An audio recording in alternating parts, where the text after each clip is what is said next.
What if I told you that the next 20 minutes could quietly start rewiring your brain, starting right now with this sentence? Not metaphorically, literally. Every thought you're about to think while watching this is either building a version of you that thrives or one that stays stuck exactly where you are. That's not a metaphor either. It's neuroscience, and we'll get to the mechanism in a minute. This is You Become What You Think, based on the work of Peter A. Saul, brought to you by Audiobooks Hub. Somewhere in the next 24 chapters is a 2-minute mental exercise that people use to interrupt a spiraling bad mood before it wrecks their whole day. I'm not going to hand it to you yet. You'll recognize it the moment you hear it. And you'll probably wonder why nobody taught you this in school, because it's simple enough that a 10-year-old could use it. Most adults just never learn to. If you want the full ebook version of this, the link is in the description below. For now, no interruptions, no asks, just you, and the next stretch of time that might genuinely change how your mind operates going forward. Let's begin. Chapter 1. Unleash your inner powerhouse. Ever feel like you're on a hamster wheel, running and running, but somehow ending up exactly where you started? You're putting in real effort.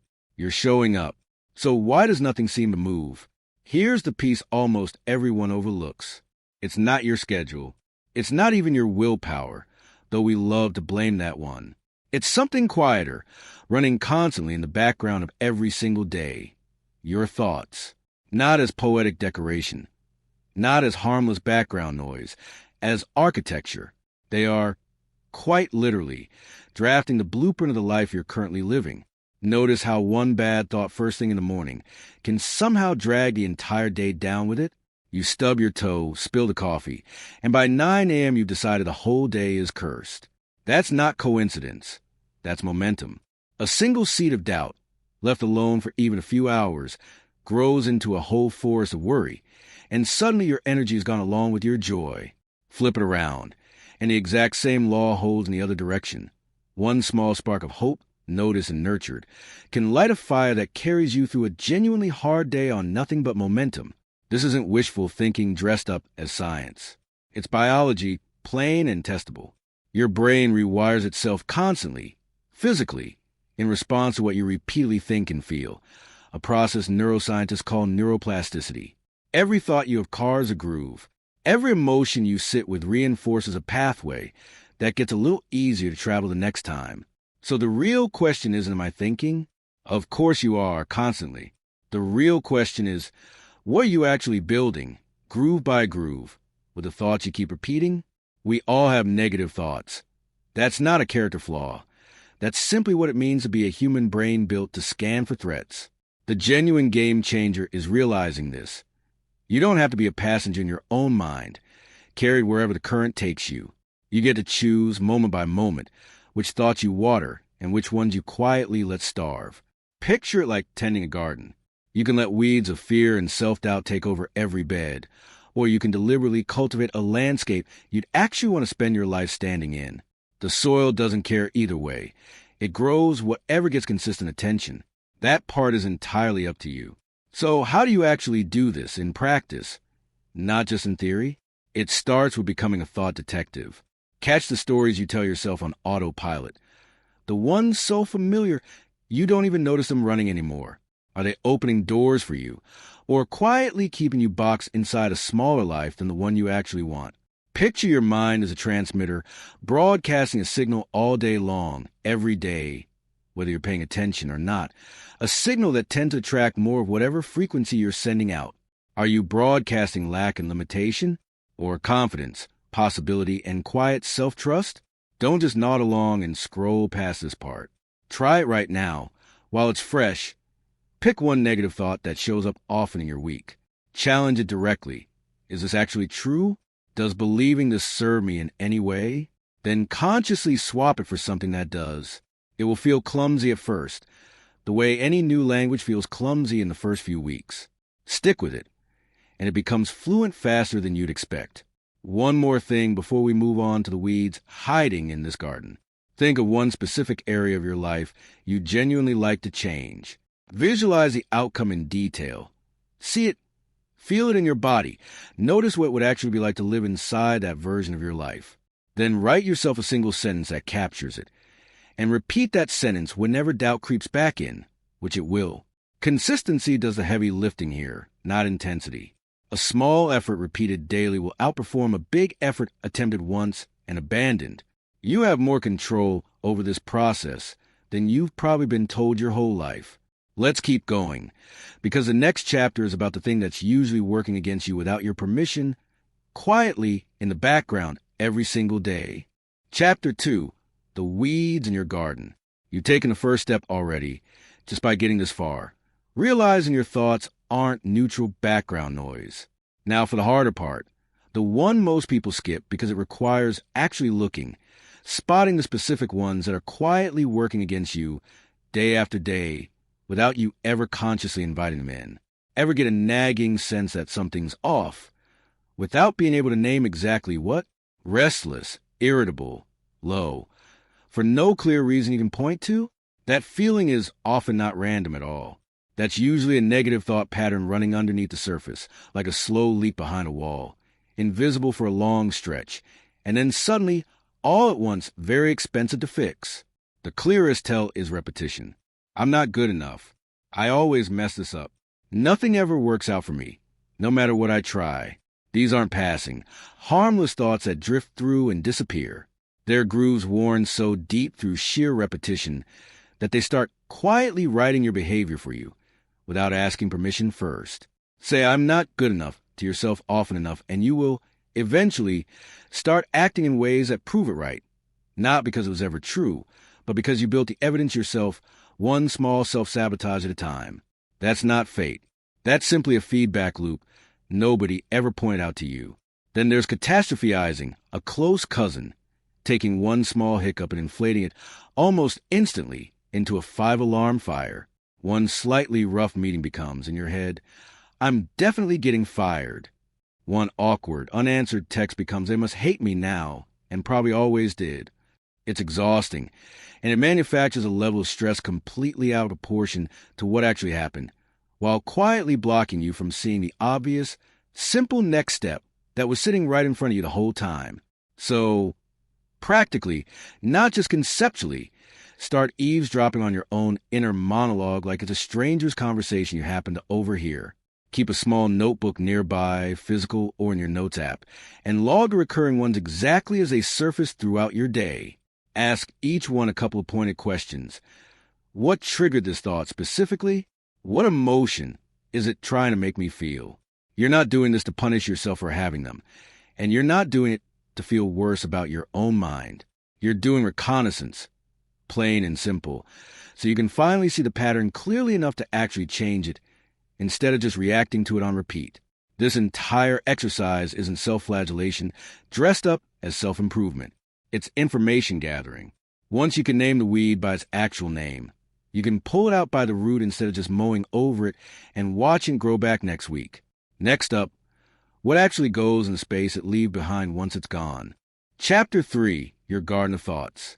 Picture your mind for a moment as a stretch of genuinely fertile soil. Whatever you plant there, whether on purpose or completely by accident, is eventually what grows. There's no exception to that rule, and the soil itself is entirely indifferent to which one you choose. Most people never actually choose. They just let whatever lands there, from wherever it happened to come from, take root unquestioned. That ends today, if you let it. Cultivating positive mental habits isn't about forcing fake positivity, plastering on a smile, or pretending real problems don't exist when they clearly do. It's deliberate landscaping. Nothing more mystical than that. Every single morning is a fresh chance to decide, consciously, what gets watered that day and what gets left to wither on its own. Quick science break, because this part is genuinely interesting.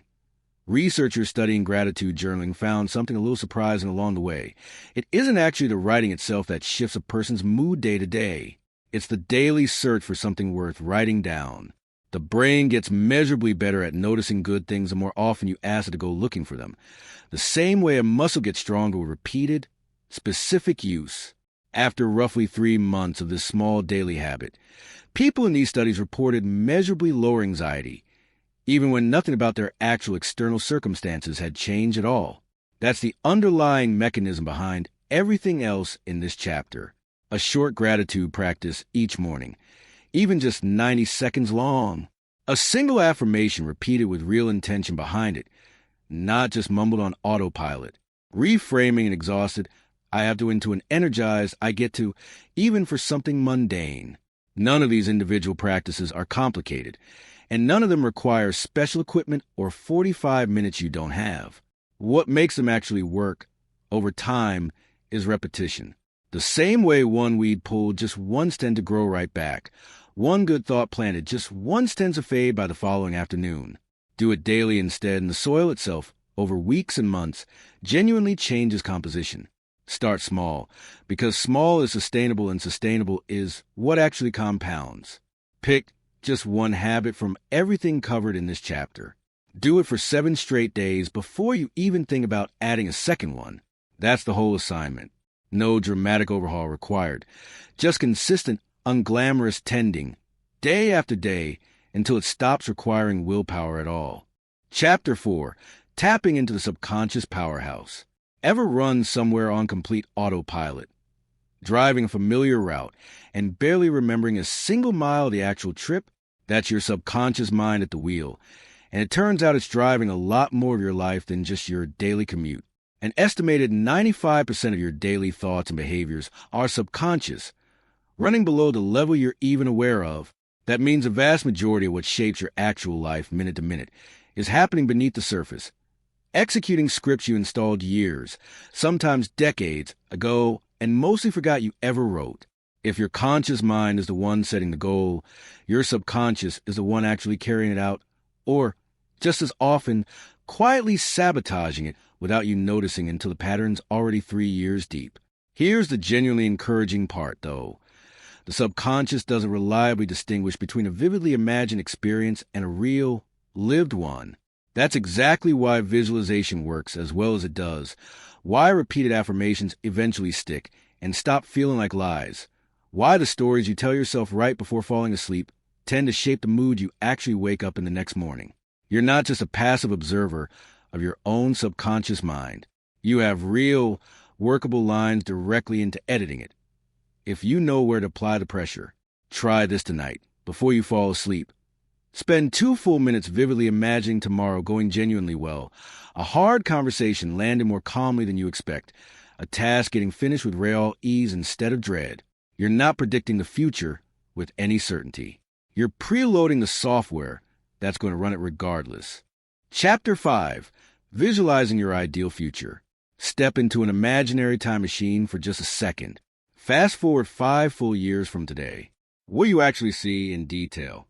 Not vaguely, not in soft focus. Specifically, where exactly are you standing? Who's around you in that scene? What does the version of you who made it all the way through actually feel like? Physically, in the body. Visualization isn't wishful, daydreaming dressed up in self-help language. It's mental rehearsal, and it's been used deliberately for decades by people whose performance genuinely depends on it. A skier who mentally runs the entire course, gate by gate, before the race, activates nearly the same motor pathways in the brain as physically skiing it does. Your brain treats a detailed, repeated mental rehearsal as functionally close to real practice. Real-world case study. A study following students preparing for a major exam split them into 2 separate groups. One group visualized themselves studying in detail, session by session. The other visualized getting the final grade they wanted. The group that pictured the actual process, not just a finish line outcome, ended up studying more hours overall and scored meaningfully higher on the exam itself. The lesson buried in that result. Don't just visualize crossing the finish line. Visualize, in real detail, the version of you who consistently does the work required to get there.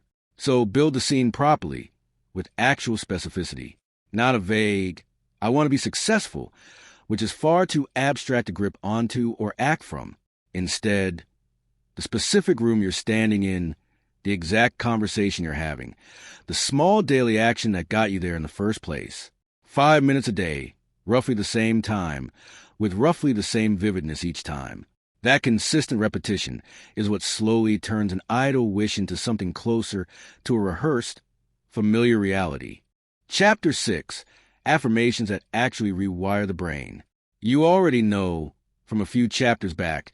The single spiraling thought can wreck an entire morning before 9 a.m. affirmations work through exactly the same mechanism, just running in reverse, deliberately instead of by accident. But here's where most people quietly get wrong, and then give up, concluding the whole practice doesn't work for them. Reciting, "I am rich and wildly successful," while you're actually broke and stressed doesn't rewire anything useful. Your brain flags the obvious mismatch between the words and the felt reality, and rejects the statement outright as a lie. The fix is smaller and far more believable steps taken one at a time. Instead of the leap to, "I am confident," try something closer to, "I am learning to trust myself a little more each day." Your subconscious can actually accept a claim like that one. And an affirmation your subconscious is willing to accept is the only kind it will ever actually act on. Say it out loud, whenever you reasonably can, not just silently in your head. Vocalizing something engages measurably more the brain than silent repetition does. Say it with an actual feeling attached to it, not mumble on total autopilot while you're brushing your teeth and thinking about your commute. And say it consistently, day after day, because neuroplasticity rewards steady repetition over occasional intensity every single time, without exception. Pick one affirmation right now, before you move on, one you actually believe, even if only a little bit at first. That's your entire homework for this chapter, nothing more. Chapter 7, Breaking Free from the Chains of Doubt. Something's holding you back. A voice in your head, one that usually isn't even originally your own, whispering that you're not ready, not enough, not the type of person who gets to have that particular life. That voice has a specific name in psychology, a limiting belief. Limiting beliefs almost always trace back to something surprisingly specific, if you dig for it. An offhand comment from a teacher years ago, a comparison drawn by a sibling, one early failure that quietly got overgeneralized into a permanent life sentence. The trouble is, they never announce themselves as beliefs. Open to question. They present themselves as plain facts about reality. That disguise is exactly what makes them so stubbornly sticky. The way out isn't forcing yourself to just believe the opposite overnight, which almost never actually holds under any real pressure. It's patient interrogation instead. Where did this specific belief actually come from, as far as you can trace it? Is it genuinely still true today? Or was it only ever true once, in one narrow moment, and simply never re-examined since then? What would you seriously attempt this month if you knew, with total certainty, that this one belief was false? Write the belief down on paper, in its exact words. Then write down one solid piece of evidence against it. One specific time it clearly didn't hold up under real conditions. That single crack, once you actually see it in writing, is usually enough to start loosening the entire structure it's been holding up. Chapter 8, Mindfulness and the Present Moment. Ever feel like your mind's a runaway train? Thoughts racing, worries stacking on top of each other before you've even finished dealing with the first one? Mindfulness is the emergency brake sitting right there, mostly unused. Most of your stress, if you trace it honestly, doesn't actually live in the present moment at all. It lives in a memory of the past, replayed on a loop, or in a rehearsal of some future that hasn't happened yet, and may never happen the way you're imagining it. Mindfulness interrupts that entire loop by anchoring you back to right now, where, more often than people expect, you're actually completely fine in this exact instant. You don't need 40-minute silent meditation sessions to get the real benefit here. Try this instead. 3 slow breaths, noticing the air on the way in and the way back out. Nothing else added on top. When a thought inevitably pulls you away, and it will, every time, just notice that it happened, without judging yourself for it, and gently come back to the breath.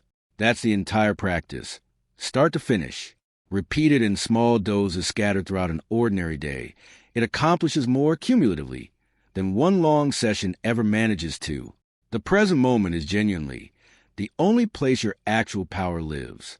Everything covered so far in this script, the thought watching, the affirmations, the visualization work, all of it only functions from right here, right now, never from some imagined past or future version of the moment. Quick pause here, because we're about a third of the way through this together. If any single piece of what you've heard so far has already shifted something for you, even slightly, that's exactly why this channel exists in the first place. Hit subscribe if you like more of this kind of content going forward, not because the number itself matters to us, but because there are 16 more chapters ahead, each one building directly on everything you've just learned. Okay, back to it. Chapter 9, Harnessing the Law of Attraction. Ever notice how some people seem to stumble into good luck again and again, while others feel like they're perpetually swimming upstream? It's tempting to call it coincidence. Look closer, though, and a pattern usually emerges. The lucky ones are rarely just luckier. They're paying attention differently, and that difference changes what they notice, what they pursue, and what they're willing to say yes to. The law of attraction, stripped of its mystical packaging, comes down to something fairly grounded. What you consistently focus on shapes what you perceive, and what you perceive shapes what you act on. Think back to Chapter 1's transmitter metaphor. A mind broadcasting scarcity notices scarcity everywhere it looks. A mind broadcasting possibility starts catching openings it would have missed completely a month earlier. Neither mind is seeing more reality. Both are seeing a filtered slice of it. The question is simply which slice you've trained your attention to filter for. This isn't a claim that thinking hard enough about money will make it appear in your bank account. That version of the idea collapses the moment it meets an unpaid bill. The more honest version is this. Sustained focus changes behavior, and behavior is what actually moves outcomes. Someone who genuinely expects things to work out tends to take the phone call, send a follow-up email, strike up the conversation at the event they almost skipped. Someone convinced nothing ever goes their way quietly stops trying those same small moves, and so, unsurprisingly, fewer things go their way. The belief doesn't summon the outcome directly. It shapes the 100 small actions that do. So, how do you actually put this to work? Practically today, start by noticing what you're currently expecting most days before anything has even happened yet. Do you walk into a meeting bracing for it to go badly or open to it going well? Do you assume the stranger will be indifferent or that the conversation might actually lead somewhere? You're not required to force blind optimism onto every situation. You're simply being asked to notice the default setting you've been running on autopilot, often for years, without ever choosing it consciously. Then try this small shift for 1 week.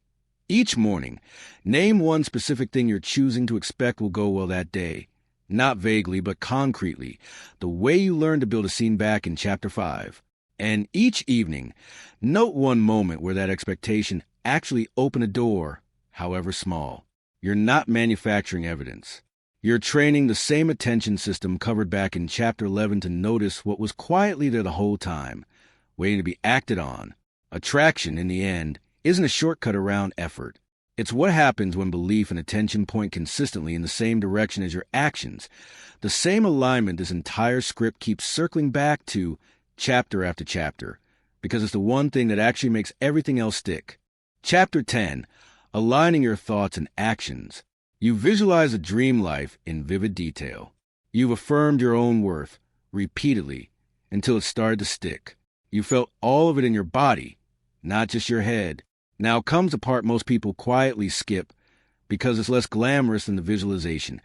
Actually building it, brick by unglamorous brick. Belief without matching action is just a nice feeling that fades by Thursday afternoon, no matter how vivid it felt on Sunday night. The bridge between the two is alignment, making genuinely sure your daily behavior actually matches the identity you're trying to grow into over time. If you're visualizing yourself as someone disciplined and healthy, but your actual actions each day quietly contradict that story, your brain notices a growing gap, and that gap is precisely what erodes belief faster than any setback could. So work backward from a vision you built back in Chapter 5. What would the version of you who already has that life actually do today, specifically, not someday, in some vague future, today, in the next few hours?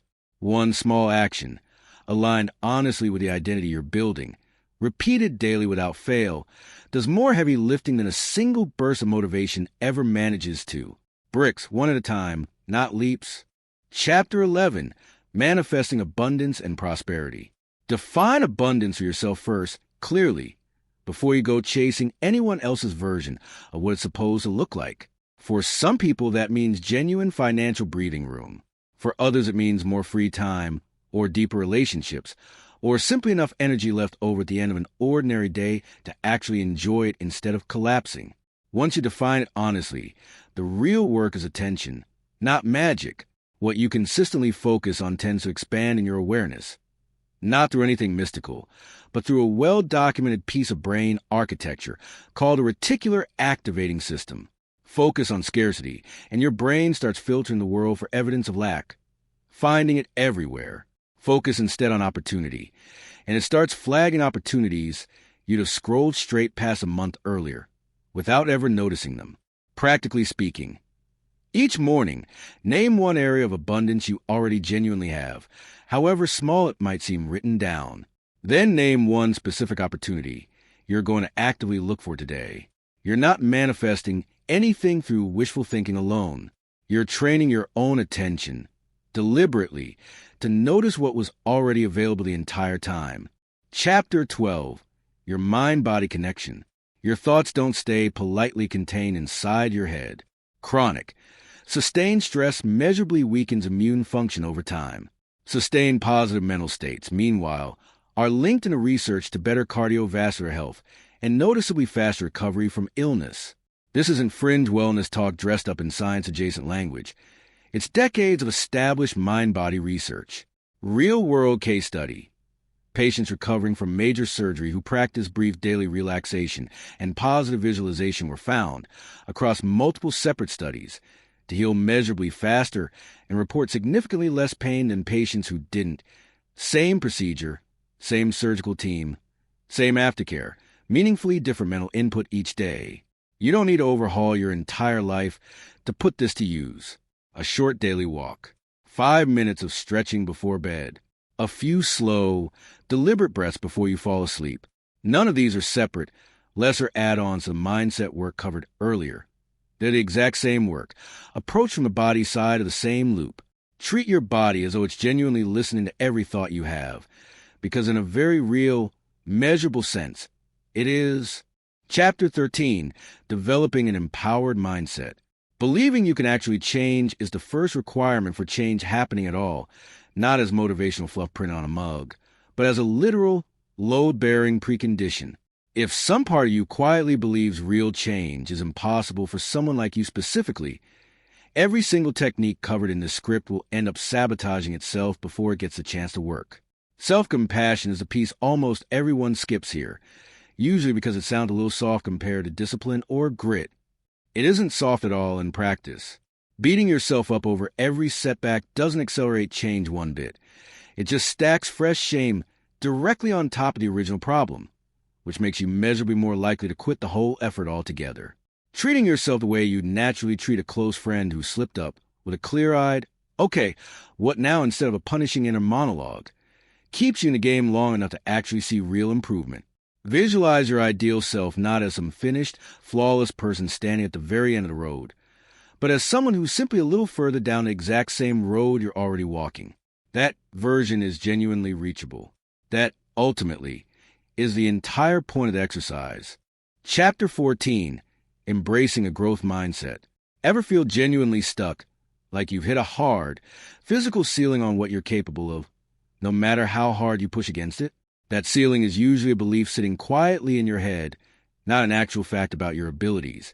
And the difference between the two comes down to what psychologists call a fixed mindset versus a growth mindset.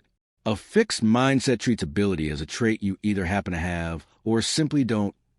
End of story. Nothing more to discuss. A growth mindset treats ability instead as a trained skill, built through repetition. Meaning failure isn't proof that you can't do something. It's just data, information about what specifically to adjust on the next attempt. This single reframe changes, almost immediately, how setbacks actually land emotionally. Instead of "I failed, therefore I clearly can't," it quietly becomes "that particular approach failed. So what's the next reasonable one to try?" The switch, in practice, is as much about vocabulary as it is about deep belief change. Replace "I'm bad at this" with "I'm not good at this yet." That one small word, tacked on at the end, keeps the entire door open instead of slamming it shut. Practice actively noticing whenever you catch yourself making the fixed mindset statement out loud or in your head, and consciously append the word every time. It's small, It compounds faster than you'd expect over a few weeks. Quick science break. Researchers who studied students given this exact, yet reframe over a single school semester found they persisted noticeably longer on genuinely difficult problems than students who weren't given a reframe, and reported significantly less anxiety around failing in front of classmates. One word, measurably different outcomes. Chapter 15, Releasing Emotional Baggage. Ever feel like you're carrying invisible weight around that has nothing obviously to do with today, and yet it's there anyway, making everything heavier? Unprocessed emotions, old hurts, unresolved anger, grief that never got proper space to be felt. Don't simply disappear just because you decided to ignore them at the time. They sit quietly in the background instead, steadily draining energy away from everything else you're trying to do. Releasing this weight isn't about reliving every painful memory in exhaustive detail, over and over, until it hurts fresh again. It's about acknowledging what's genuinely there instead of continuing to suppress it out of habit. Journaling helps enormously here. Writing without editing yourself as you go, just letting the thought land honestly on the page exactly as it is. So, does simply naming the emotion out loud, to yourself or to someone you trust, "I'm still angry about that," is often enough on its own to loosen its grip a little, because ongoing suppression actually takes far more energy than honest acknowledgement ever does. If something feels genuinely too heavy to process entirely on your own, working with therapists isn't some embarrassing last resort reserved for emergencies. It's simply the appropriate tool for the job, the same way you'd naturally see a physical therapist for a knee that isn't healing correctly on its own no matter how much rest you give it. Chapter 16, Practicing Gratitude and Appreciation. Life stuck on a treadmill, always chasing whatever the next milestone happens to be, never quite arriving anywhere that feels like enough? Stop for a second, breathe, look around you, right where you're sitting. There's usually considerably more already working in your favor than you're currently giving yourself credit for. Gratitude done properly isn't about ignoring real problems or pretending everything is fine when it clearly isn't. It's about correcting a specific, well-documented bias. Your brain is wired evolutionarily to scan constantly for threats, not for blessings, which means the good stuff needs deliberate, repeated attention, or it simply slides right past unnoticed every single day, without exception. 3 specific things, each evening before bed, that genuinely went well that day, not generic answers like family or health, which barely register. Specific ones instead. The coffee was exactly right this morning. That one text made me laugh out loud on a bad day. Specificity is what actually makes the practice register with your brain at all. Do this consistently for a few full weeks, and something genuinely shifts underneath the surface. You start noticing good moments as they're actually happening in real time, not just recalling them later that night while writing them down. That's your brain's threat scanning filter quietly recalibrating itself in real time through nothing more than repeated practice. Chapter 17, Incorporating Meditation and Reflection. Meditation quiets the surrounding noise just long enough for you to actually hear your own thinking clearly, maybe for the first time in a while. Reflection then takes whatever you heard in that quiet and turns it into an actual lesson, instead of letting it just loop endlessly, unexamined, the way it usually does. You don't need a silent weekend retreat somewhere remote to get real benefit from this. 5 minutes. Seated somewhere comfortable, eyes closed, attention gently resting on the breath. When a thought inevitably arrives and pulls your focus away, notice it without judging yourself for it, and simply return attention to the breath. That's the entire practice, beginning to end, and the returning part specifically, done over and over, is the actual training happening, not staying completely thought-free the whole time, which essentially nobody achieves, no matter how experienced they get.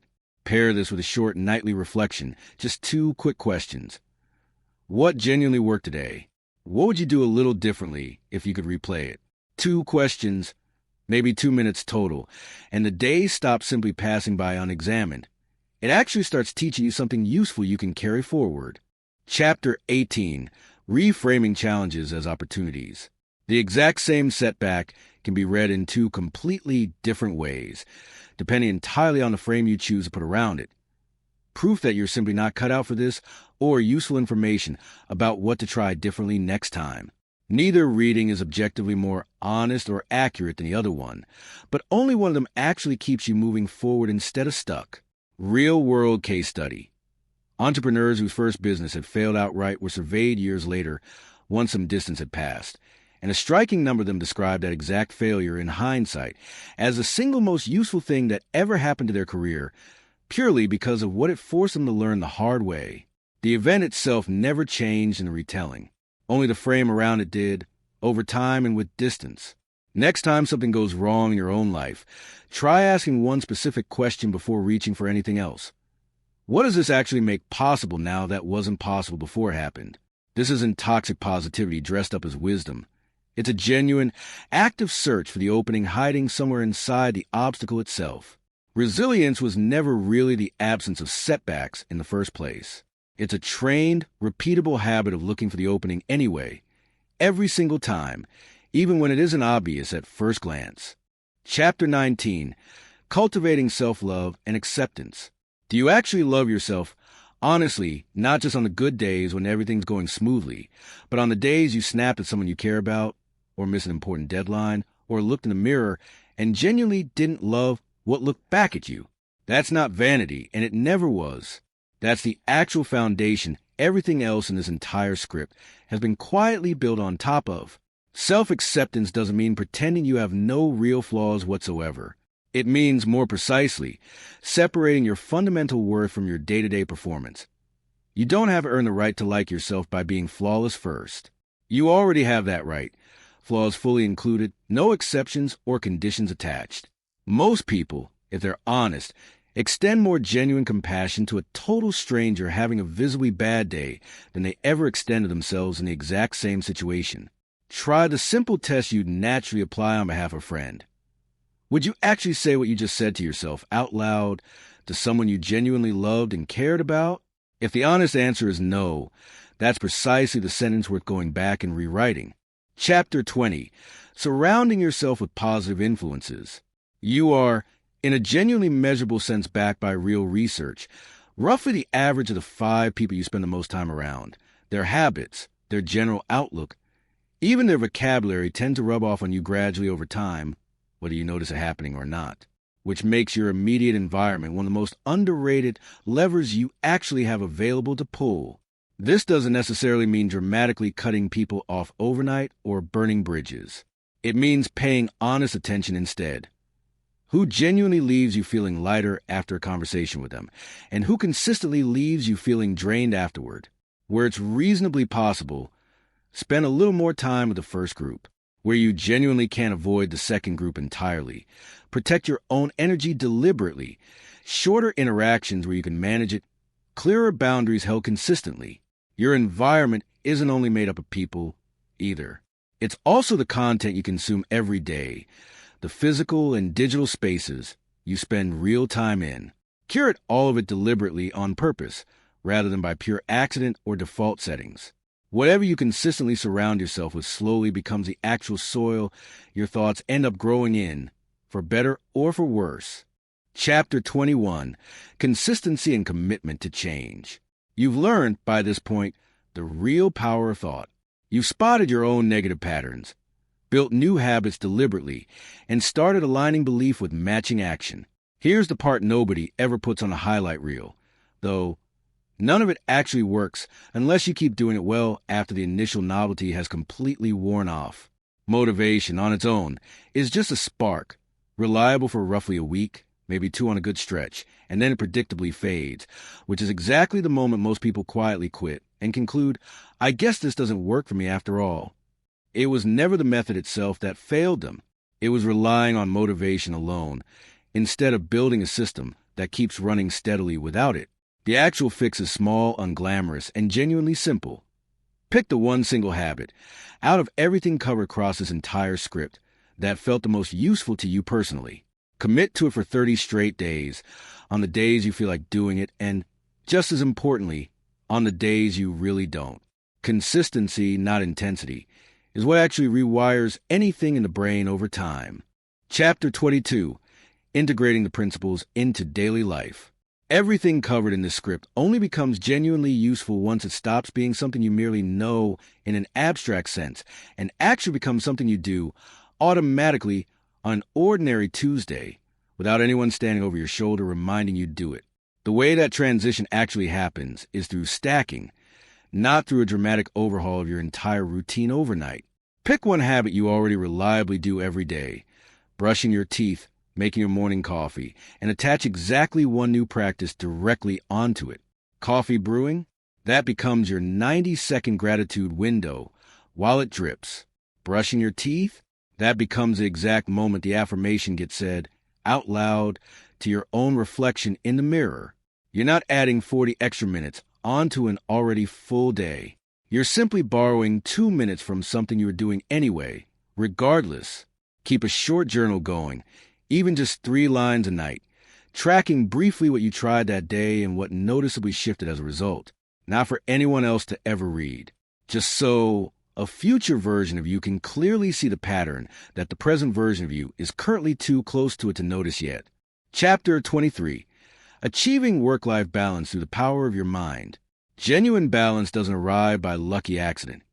It gets built the exact same way everything else in this script gets built, through deliberate, repeated thought and consistently enforced boundaries applied over time. Start by honestly noticing where your focus automatically defaults to whenever you're under real pressure. If it's always work, always the next task on the list, that a thought pattern genuinely worth examining closely. Often it traces back to a quiet belief that rest has to be earned first, rather than simply being needed regardless. Set one concrete boundary this week. A specific time your workday actually stops, non-negotiable. Clearly communicate ahead of time to whoever needs to know about it. Prioritizing your own well-being isn't selfish, whatever old story tells you otherwise. It's basic maintenance, the same way you never skip an oil change indefinitely and still expect the engine to run smoothly for years. Take one deep breath right now and remind yourself plainly, you become what you think. Choose the thoughts that genuinely support the life you're actually trying to build for yourself, not just the ones that happen to look productive from the outside looking in. Chapter 24. Sharing your transformative journey. Here's something most people significantly underestimate. Telling your own story out loud doesn't just help whoever happens to be listening on the other end. It measurably reinforces a change inside you, the person doing the telling. Real-world case study. In research done within support group settings, participants who regularly shared their recovery story out loud with others showed noticeably stronger, more durable long-term outcomes than participants who went through the exact same program silently, alone. The simple act of articulating the journey out loud, in words, to another person measurably deepened their own personal commitment to it going forward. You don't need to overshare dramatically or perform vulnerability for an audience. Just answer honestly, for yourself first, before anyone else. What was genuinely the hardest part? What actually shifted it? Specifically, what would you tell the version of yourself standing exactly where you're standing now, 6 months from today? Looking back, write it down somewhere. Tell one trusted person. Post it publicly if you genuinely want to. The specific format matters far less than the simple act of putting it into real words. Your story, once it's actually spoken or written down, quietly becomes a map for someone else standing precisely where you once started. Conclusion. You've now walked through the complete arc together, spotting the thought patterns that were quietly running your life on autopilot, replacing them deliberately and consciously, aligning daily action with genuine belief, and finally building the kind of consistency that actually makes any of this stick long-term. None of this was ever about forcing fake positivity onto real problems. It was always about noticing, maybe for the first time, that you had a choice available to you that you simply didn't know was there before. Start with just one chapter, one habit, one single thought caught, and swap today, right now, before you close this out. That's the entire engine, and it's already running the moment you use it once. If any part of this genuinely changed something for you, the single most useful thing you can do right now is tell someone in your life who needs to hear it. And if you haven't already, go ahead and subscribe for more of this kind of content, because there's considerably more where this came from. You become what you think. Choose carefully from here forward, and go build something real with it. For the full ebook and additional resources, Check out Audiobooks Hub, linked in the description below.